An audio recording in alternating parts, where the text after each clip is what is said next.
A shovel stops mid-swing.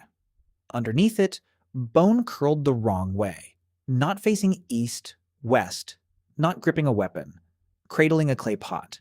In thousands of years of burials in this valley, nobody had ever been laid to rest like this. Here's what's strange, though. Science can sequence a woolly mammoth's entire genome. It can tell you what a dinosaur ate for breakfast 66 million years ago. But ask whether a single Stone Age human ever loved someone of the same sex, and every expert on Earth goes quiet. That silence isn't an accident. And this one skeleton is about to make a lot of people break it. By the end of this video, you'll have real answers to something bigger than one buried skeleton. Did prehistoric people experience same-sex attraction at all? Were they cast out for it the way you might expect? And why does it feel like there are more gay people alive today than at any point in history? That last one especially. Because the real answer is not what you think. That skeleton was found on the outskirts of Prague in a burial dated to around 2800 BCE from a culture called corded ware. Farmers, not cavemen. Archaeologists called it the earliest possible third gender grave in Czech history. Within days, headlines everywhere read, "Gay Caveman Found." 3 words in that headline. 2 of them are flat wrong.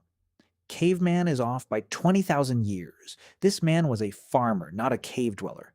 Gay is a label nobody could actually prove from a skeleton. Only found holds up. Then, the real pushback started. Paleoanthropologist John Hawkes said flatly, "You cannot tell someone's sexual orientation from a skeleton." Anthropologist Christina Kilgrove pointed out something bigger.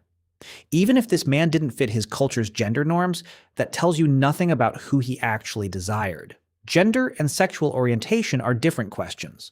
2 respected scientists, 2 hard nose, and a media cycle that had already moved on to the next headline before either of them finished talking. Prague wasn't the only case. About 1,500 kilometers north, almost 4,000 years later, archaeologists found something even harder to explain away. Sometime around the 11th century, in a place called Suontaka in Finland, someone was buried in a bearskin, with a sword on one side and delicate brooches on the other. In that Viking-age culture, the sword belonged to men. The brooches belonged to women. A warrior queen. A double grave.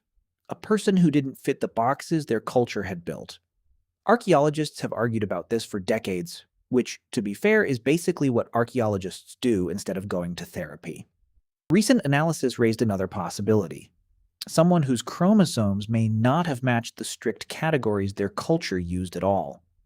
What nobody disputes is this. They weren't hidden. They were buried with one of the richest sets of grave goods in the entire cemetery. 2 graves could still be a coincidence. So in 2023, researchers publishing in the Cambridge Archaeological Journal studied 7 prehistoric cemeteries across Central Europe as one connected set. In Germany, a biological male was buried wearing a headdress made of snail shells, an item that belonged exclusively to women there. In Italy, several skeletons identified as biologically male were buried entirely with feminine items. Across 6 of the 7 cemeteries, roughly 1 in 10 people were buried in a way that didn't match their biological sex. Different cultures, different centuries, same pattern. So here's the question we opened with. In a group that small and that interdependent, what happened if you didn't fit? Anthropologist Christopher Boehm spent decades studying hunter-gatherer societies and found something brutal. These groups had no police, no prisons, just gossip, ridicule, and one final weapon: exile. Getting cast out of a band of 30 people wasn't an inconvenience. It could mean starving alone within weeks. So was that weapon ever pointed at people like the one buried in Suontaka? Nobody can prove it either way. But here's what we do know. That grave wasn't hidden in the woods or left unmarked. Whatever the rules were, at least once, someone broke the mold and their community buried them like royalty instead of casting them out. Once humans started writing things down, we get to see the full range that fear could take. In Athens, around 514 BCE, 2 lovers, Harmodius and Aristogeiton, killed a tyrant's brother. Athens didn't punish their love. It built them statues, the first public statues of ordinary citizens the city had ever raised, and sang songs about them for centuries. Then, in 390 CE, a Roman emperor named Theodosius ordered men burned alive for that same kind of love, same species, same instinct. One era built statues for it, another lit fires for it. Go back further, before writing existed. And the honest answer is, we don't know which way a given prehistoric community leaned.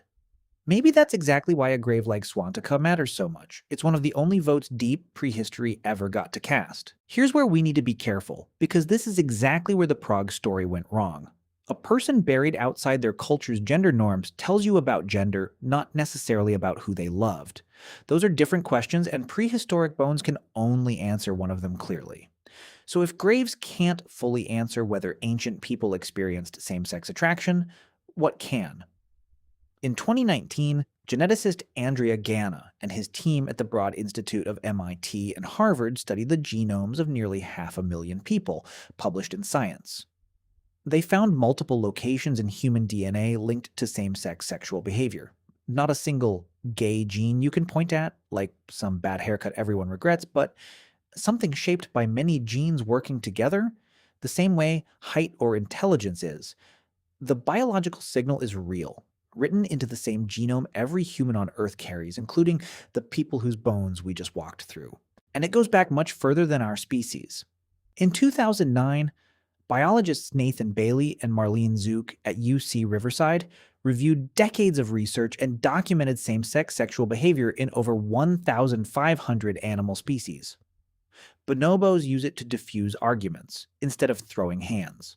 Somewhere, a couple therapist is taking notes and getting a little jealous of the bonobo's success rate.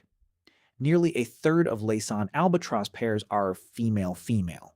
This behavior existed millions of years before humans invented pottery, before we invented burial rites, before we invented language itself. Okay, so the biology is old. But then why does it feel like there are more gay people alive today than ever before? Gallup has tracked this in the US since 2012. 3.5% of adults identified as LGBTQ back then. By 2025, that number had nearly tripled to over 9%. Almost all of that increase came from people under 30. Nearly a quarter of Gen Z now identifies as LGBTQ, versus 2% or less among people born before 1965. Demographer Gary Gates explained it. This isn't a biological shift. It's a comfort shift. Younger generations grew up in a world where it was safer to be honest, so more of them are. Which brings us back to a construction site outside Prague and a bearskin grave in Finland. If a modern, anonymous, legally protected survey only just revealed the real numbers in the last 12 years, then a handful of unusual graves scattered across thousands of years was never proof that this was rare. It was a crack in a wall of silence that stood for most of human history, built out of law, religion, and fear of exile, not absence.